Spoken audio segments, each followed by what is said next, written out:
ମନୋବିଜ୍ଞାନ ଅନୁଯାୟୀ ଗେହିବାର ଅସଲି ଆନନ୍ଦ ସେତେବେଳେ ଆସିଥାଏ ଯେତେବେଳେ କୌଣସି ସ୍ତ୍ରୀ ପୁରୁଷର ବାଣ୍ଡଟିକୁ ନେଇ ନିଜ ପାଟିରେ ନେଇ ନିଅନ୍ତି ଓ ବାଣ୍ଡଟିର ପାଣିକୁ କାଢ଼ି ଦିଅନ୍ତି।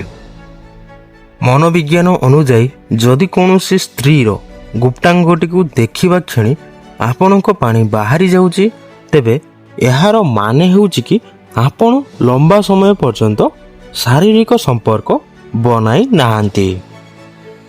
ମନୋବିଜ୍ଞାନ ଅନୁଯାୟୀ ଆପଣଙ୍କ ସ୍ତ୍ରୀ ପରପୁରୁଷ ସହିତ ସେକ୍ସ କରୁଥିଲେ 100% ରାତିରେ ଶୋଇବା ସମୟରେ ଏହି ଗୋଟିଏ ପ୍ରଶ୍ନ ଆପଣଙ୍କୁ ନିଶ୍ଚୟ ପଚାରିଥାନ୍ତି।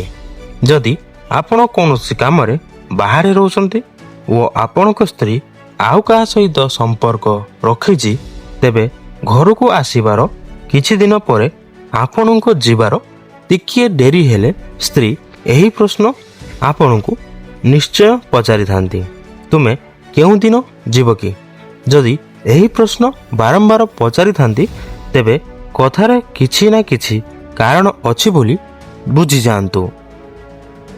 ମନୋବିଜ୍ଞାନ ଅନୁଯାୟୀ ଯେତେବେଳେ କୌଣସି ମହିଳା କୌଣସି ପୁରୁଷ ସହିତ କରିବାର ଭରପୁର ଆନନ୍ଦ ପ୍ରାପ୍ତ କରିଥାଏ, ତେବେ ସେହି ମହିଳା ସେହି ପୁରୁଷ ସହିତ ବାରମ୍ବାର କରିବାର ଇଚ୍ଛା ରଖିଥାଏ। ମନୋବିଜ୍ଞାନ ଅନୁଯାୟୀ ଶାରୀରିକ ସମ୍ପର୍କ ବନାଇବା ସମୟରେ ନିଜ ଗୁପ୍ତାଙ୍ଗକୁ ଲୁହା ଭଳି ମଜବୁତ କରିବାକୁ ଚାହୁଁଥିଲେ, ତେବେ ପ୍ରତିଦିନ ରାତିରେ ଶୋଇବା ପୂର୍ବରୁ 1 ଚାମଚ ଅଶ୍ୱଗନ୍ଧା ପାଉଡରକୁ ଉଷୁମ କ୍ଷୀରରେ ମିଶାଇ ପିଅନ୍ତୁ। सभी दोस्तों को मेरा नमस्कार।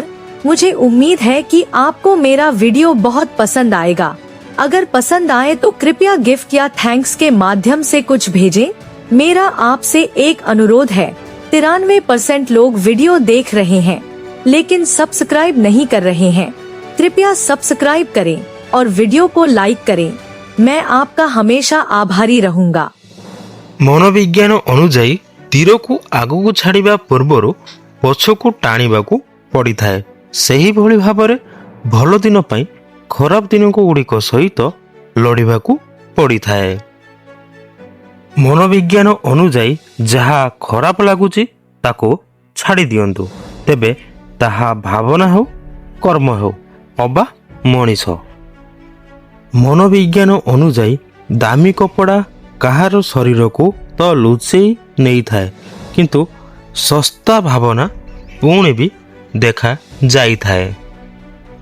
ମନୋବିଜ୍ଞାନ ଅନୁଯାୟୀ ଗେହିବାର ଅସଲି ଆନନ୍ଦ ସେତେବେଳେ ଆସିଥାଏ ଯେତେବେଳେ କୌଣସି ସ୍ତ୍ରୀ ପୁରୁଷର ବାଣ୍ଡଟିକୁ ନେଇ ନିଜ ପାଟିରେ ନେଇ ନିଅନ୍ତି ଓ ବାଣ୍ଡଟିର ପାଣିକୁ କାଢ଼ି ଦିଅନ୍ତି।